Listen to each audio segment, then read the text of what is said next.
नमस्कार सभी बड़े बुजुर्गों, सभी अभिभावकों, सभी माताओं और बहनों को मेरा सादर प्रणाम। मैं अरविंद किशोर। आज मैं इस देश में हो रहे पॉलिटिकल ड्रामे पर कुछ बात करना चाहता हूं। आज देश को आजाद हुए 75 साल हो गए।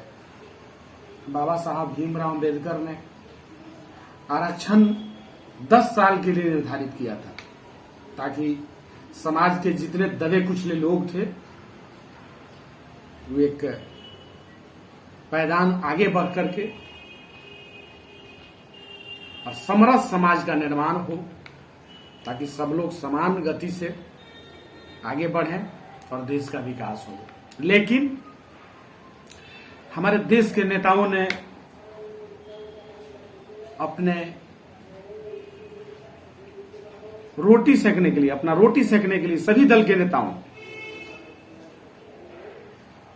अपने फायदे के लिए इस देश में जात पात, पिछड़ाती पिछड़ा, दलित महादलित, हिंदू मुस्लिम, यह सब करके और देश को आज 75 साल हो गए, उसके बाद भी आज भी देश वहीं खड़ा है जहां 75 साल पहले खड़ा था। आज भी वही स्थिति है।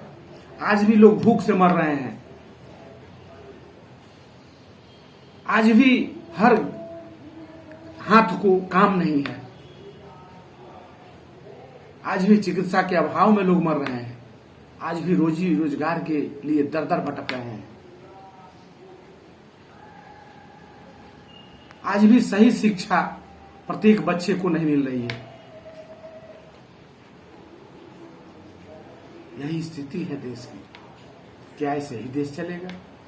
आज हमारे माननीय बिहार के मुख्यमंत्री श्री नीतीश कुमार जी, बिहार के सभी दल के नेताओं द्वारा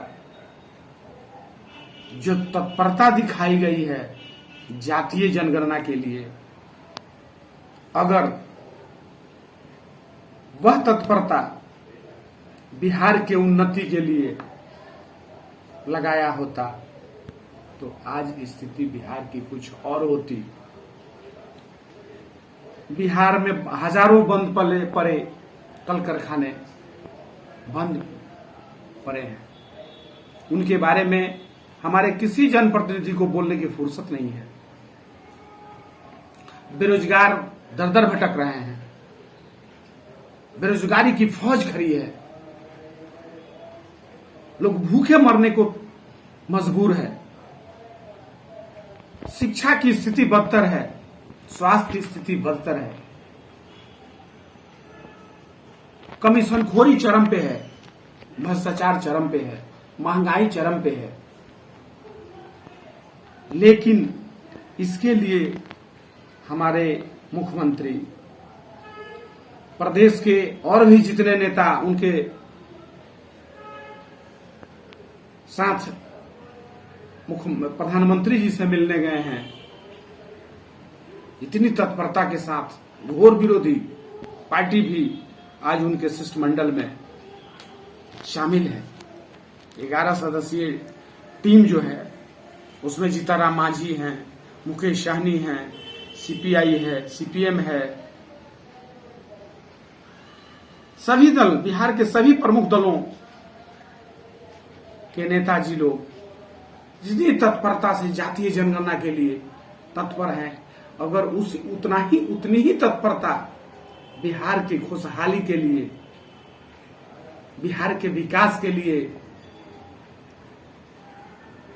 अगर दिखाए होते तो आज बिहार जहां है वहां नहीं होता। बिहार बहुत आगे होता। बिहार की स्थिति कुछ और होती। आज आधा बिहार बाढ़ से त्रस्त है।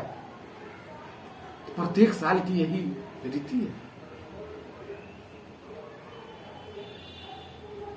कहीं बाढ़ से त्रस्त है, कहीं सुखाड़ से त्रस्त है, कहीं बेरोजगारी के लिए लोग मर रहे हैं।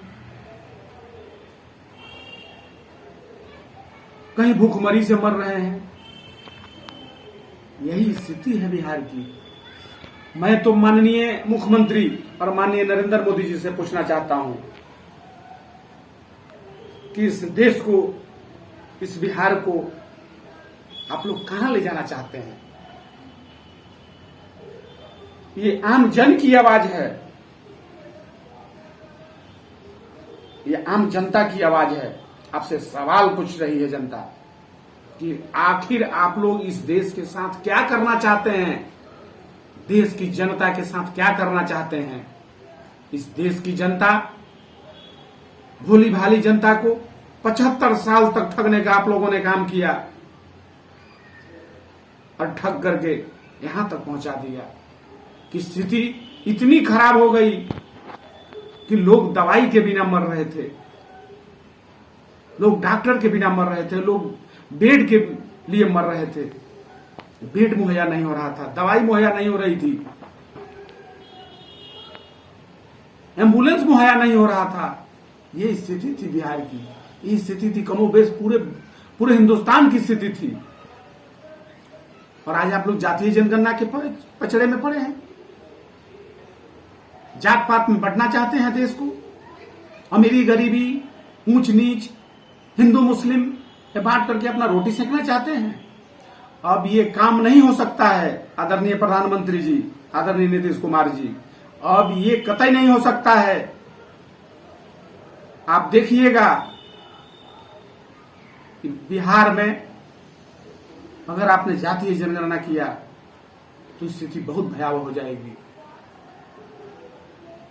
इस बिहार की जनता को क्या संदेश देना चाहते हैं? क्या विकास आपके एजेंडा में नहीं है? क्या रोजगार आपके एजेंडा में नहीं है? क्या सुंदर शिक्षा आपके एजेंडा में नहीं है? क्या सुंदर स्वास्थ्य आपके एजेंडा में नहीं है? इस कोरोना काल में बिहार की जो दुर्दशा हुई, बिहार की जो दुर्गति हुई है, शायद आज भी लोगों के आंखों के सामने दिखाई दे रहा है। लेकिन आप लोग अपने लिए, अपने कुर्सी के लिए, अपने मौज के लिए इस देश की जनता और इस बिहार की जनता के साथ खिलवाड़ कर रहे हैं। ये आखिर ये खिलवाड़ कितना दिन तक कीजिएगा?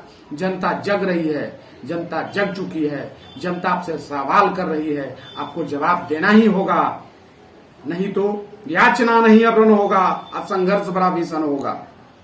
याद रखिएगा, स्थिति बहुत ही भयावह होगी। आप लोग अपने स्वार्थ के लिए इस देश की जनता के साथ अन्याय पर अन्याय करते जा रहे हैं और इस भोली भाली जनता हाथ पे हाथ धरे, हाथ पर हाथ रखे बैठी हुई है, मजबूर है। तो मैं उन जनता से, उन आम जन से भी कहना चाहता हूं कि अब स्थिति बहुत खराब होते जा रही है। आने वाला भविष्य का क्या होगा, इसके बारे में सोचने की जरूरत है, समझने की जरूरत है, नहीं तो स्थिति बहुत विकराल होगी। इसी के साथ मैं अरविंद किशोर, जय हिंद, जय भारत, वंदे मातरम।